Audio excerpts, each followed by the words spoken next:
এর অস্ত্রের ভাষার বিরুদ্ধে যে ভালোবাসার ভাষা একটা হতে পারে, অস্ত্রের বিরুদ্ধে যে ভালোবাসা জয়ী হতে পারে, হিংসার বিরুদ্ধে যে প্রেম জয়ী হতে পারে, যে চৈতন্যদেবের কথা আমার মাননীয় সাংসদ বললেন, তার মূল কথাই ছিল এক ধরনের সামাজিক বিন্যাসের ক্ষেত্রে রেজিস্ট্যান্স ঘটানো, এবং সেই রেজিস্ট্যান্স তৈরি হচ্ছে তার মূল মানে দর্শনই হচ্ছে ভালোবাসা, প্রেম।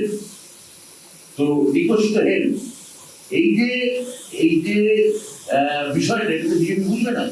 বিজেপি মনে করে তৃণমূলকে হটাতে গেলে বা তৃণমূলকে সরাতে গেলে মমতা বন্দ্যোপাধ্যায় ওই ৯৭টা উন্নয়নের যে দিশা আছে তাকে আটকাতে গেলে ঘরে ঘরে অস্ত্র ঢুকিয়ে দাও, ঘরে ঘরে অস্ত্রের সরবরাহ করো। এই যে অস্ত্রের ভাষা, এগুলো আমার মনে হয় যে এর সঙ্গে আন্তর্জাতিক রাজনীতি বা যে প্রশ্নটি করলেন তার জড়িয়ে নিয়ে এটা বিজেপির ডিএনএতে এই হিংসা বা অস্ত্র আছে। আপনার খেয়াল করে দেখবেন ১৯২৫ সালে আরএসএস যখন স্থাপন হয় পুনায় লক্ষ্মী পুজোর দিন, সেদিনও তাদের প্রথম সম্মেলনে অস্ত্র তুলে নেওয়ার কথা তারা সর্বত্র ঘোষণা করেছে। এটাই তাদের মূল কথা, অস্ত্র হাতে তুলে নেওয়া। Shyam steel flexi strong TMT बार, ये स्ट्रॉन्ग के साथ फ्लेक्सिबल भी है। आपदा मुसीबत कोई भी आए, ये घर को अटूट बनाए। जब टीएमटी फ्लेक्सी स्ट्रॉन्ग, तो घर रहे हमेशा के लिए स्ट्रॉन्ग। আমাদের সাংসদ, জেলা নেতা, রাষ্ট্রপতি এবং বিশিষ্ট বিধায়ক, মন্ত্রী, রাষ্ট্র পরিষদের সঙ্গে বিস্তারিতভাবে করেছে। বিষয়টা আমি অনেকটা রাষ্ট্রপতি আমার মনোভাব যেটা ব্যক্ত করতে চাই, সেটা হচ্ছে যে ওরা কিন্তু অনেক এক্সপেরিমেন্ট করেছে। এর আগে দেশের প্রধানমন্ত্রীকে নিয়ে এসছে, স্বরাষ্ট্রমন্ত্রীকে নিয়ে এসছে, গোটা ক্যাবিনেটকে নিয়ে এসছে, রাজ্যের রাজ্যের মুখ্যমন্ত্রীকে নিয়ে এসছে, সব ধরনের অর্থের ব্যাপক ব্যবস্থা করেছে। কিন্তু কোনো জায়গায় পশ্চিমবঙ্গে মমতা বন্দ্যোপাধ্যায়ের অগ্রগতিকে রুখে দেওয়ার ক্ষমতা হয়নি। মমতা বন্দ্যোপাধ্যায়ের যেটা একটা অ্যাডভান্টেজ, যে তিনি বুঝতে পারেন যে এই মুহূর্তে সমাজের সবচেয়ে পিছিয়ে পড়া মানুষকে কীভাবে আস্তে আস্তে ওপর দিকে তুলে আনতে হবে, সেখানে তিনি ১০০% সফল হয়েছেন। আর এই সাফল্যকে ধ্বংস করার জন্যে এমন কোনো মানে ইভেল এফোর্ট বলতে করতে হয়, অসৎ কাজ নেই যা কেন্দ্রীয় সরকার করছেন না। একটু আগে আপনি শুনেছেন আপনারা যে বিভিন্ন রাজ্যে মহারাষ্ট্র, হরিয়ানা, দিল্লি থেকে শুরু করে সর্বত্র ভোটার তালিকায় কাজ চালু করেছে। এবং আজকে ওদের কাছে আর কিছু নেই, কোনো অস্ত্র নেই পশ্চিমবঙ্গের মাটিতে, কোনো অস্ত্র নেই। সেই কারণে আজকে ওরা এই পথটাই বেছে নিয়েছেন। দেখছেন একটা সম্পূর্ণ ৩ জন মানুষ মারা গেলেন মুর্শিদাবাদে। কি শহীদ দিবস হলো? হিন্দু শহীদ দিবস। আরেকজন মারা গিয়েছেন মুসলমান, তার কথা বলা হলো না। অর্থাৎ একেবারে ধর্মীয় বিভাজনকে পুরোপুরি পশ্চিমবাংলায় তৈরি করে ভোট দেওয়ার চেষ্টা করছে। বাংলার মানুষ কিন্তু এত সহজে ভুলভাল লোক নয়। বাংলার মানুষ বুঝে নেই। কালকে আমাদের মেদিনীপুর থেকে কিছু লোক এসেছিলেন, বলছিলেন যে দিদি যেভাবে আমরা তো এই কদিন আগে দিয়ে দিলাম একজন মেয়েকে, গরিব মেয়েকে ২৫,০০০ টাকা পেতাম, তার মতো উপকার হতো। দিদি যেভাবে মানুষকে পরিষেবা দিয়েছেন, ৯৭টি পরিষেবা চলছে পশ্চিমবাংলায়, ওনাকে পরাস্ত করার কোনো জায়গা নেই। কিন্তু আমরা একটু বসে নেই। আপনার ক্লিয়ারলি বলেছে যে আমাদের ১ লক্ষের বেশি কর্মী রাস্তায় নেমে পড়েছে অলরেডি ওদের এই চক্রান্তকে রুখে দেওয়ার জন্যে।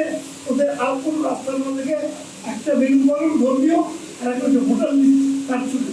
ভোটার লিস্টে কারচুপি মমতা বন্দ্যোপাধ্যায় ভারতবর্ষে গ্রহণ করেছেন। তো আমরা তার কর্মী হিসেবে আমরা সবাই এখন রাস্তায় আছি। অথচ পশ্চিমবঙ্গের মাঝে বিজেপির কোনো চক্রান্তই টিকবে না, এটা আমরা বলতে পারি। পরিশেষে আপনারা হচ্ছেন মানুষের কাছে বার্তা পৌঁছে দেওয়া আসল মানুষ। আপনারা যেটা সত্য শুনে গিয়ে মুক্তির করবেন মানুষের কাছে, যে আমরা যে কাজগুলো মমতা বন্দ্যোপাধ্যায় করেছে মানুষের জন্য, অতীতে কখনো করেননি, ভবিষ্যতেও তো পারবেন কিনা আমরা।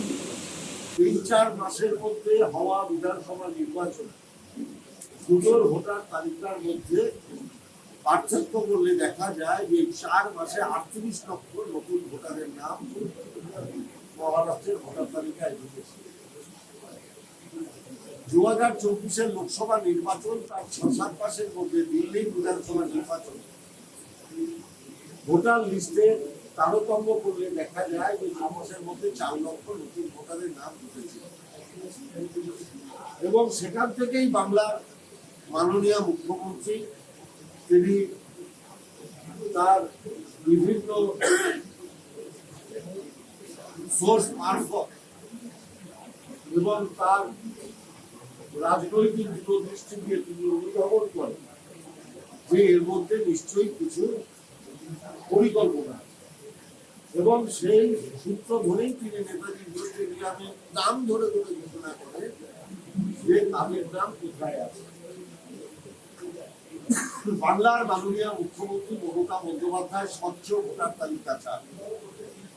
তিনি গণতান্ত্রিক প্রক্রিয়াকে শক্তিশালী করার জন্য আহ্বান করেছেন যে একদম ত্রুটিপূর্ণ ভোটার তালিকা প্রকাশ শুধু ঘোষণা করে ছেড়ে থাকেননি, তিনি রাজনৈতিকভাবে তৃণমূল কংগ্রেসের পক্ষ থেকে এই ভোটার তালিকা যাতে সফল হয় তার জন্য দিদির বুথ অ্যাপ খুলেছে। অর্থাৎ যে নাম সংযোজিত হচ্ছে আর যে নাম বিয়োজিত হচ্ছে দিদির বুথেরা বাড়ি বাড়ি যাবে, সেগুলো পর্যালোচনা করবে এবং সঠিক তথ্য নির্বাচন কমিশনারের সামনে তুলে দেবে। তৃণমূল কংগ্রেসের নেতা কর্মী মিলে প্রায় 1 লক্ষের উপরে মানুষ তারা এই আজকের যে আধুনিক ডিজিটাল যে সিস্টেম সেই সিস্টেম অনুসারে তার মধ্যে নিযুক্ত হয়ে তারা এই কাজটা সারা পশ্চিমবাংলা জুড়ে করবে এবং আমি প্রাথমিকভাবে জিনিসটা বলছি, তারপর আমাদের দলের নেতারা বলবে। এবং শুধুমাত্র ভোটার তালিকা নয়, আপনারা দেখেছেন পরিকল্পিতভাবে বাংলার বুকে একটা ষড়যন্ত্র হচ্ছে যাতে বাংলাকে সারা ভারতবর্ষের মধ্যে মেলাইন করা যায়। বাংলার মাননীয় মুখ্যমন্ত্রী সদর্ভে বারংবার বলেন ধর্ম যার যার নিজের, বিশ্বাস যার যার নিজের, উৎসব কিন্তু সবার। অর্থাৎ আমরা নিজেদের ধর্ম যেন পালন করব, অন্যের ধর্মকেও আমরা নিশ্চিতভাবে সম্মান জানাবো। ধর্ম যে যার নিজের মতো করে পালন করতে পারে, কিন্তু উৎসব আমরা সব ধর্মের মানুষ একসাথে মিলে পালন করব। কিন্তু আমরা দেখলাম বহিরাগত কিছু অশুভ শক্তিকে দিয়ে বাংলার মুখে দাঙ্গা লাগানোর চেষ্টা হচ্ছে। বিজেপির রাজ্য সভাপতি বলছেন গাড়ি থেকে নামিয়ে মারবেন। ব্যারাকপুরের প্রাক্তন সাংসদ বলছে যে আমরা উত্তরপ্রদেশ, বিহার, ঝাড়খণ্ড থেকে সব ঢুকিয়ে বাংলার মানুষের উপরে ঝাঁপিয়ে পড়ব। এই ধরনের প্ররোচনামূলক, এই ধরনের জঘন্য কথাবার্তা বলে বাংলাকে, বাংলার পরিবেশকে, বাংলার ঐতিহ্যকে, বাংলার কৃষ্টি সংস্কৃতিকে একটা ধ্বংস করবার পরিকল্পনা। ये स्टाइल का मामला है। रूपा फ्रंटलाइन।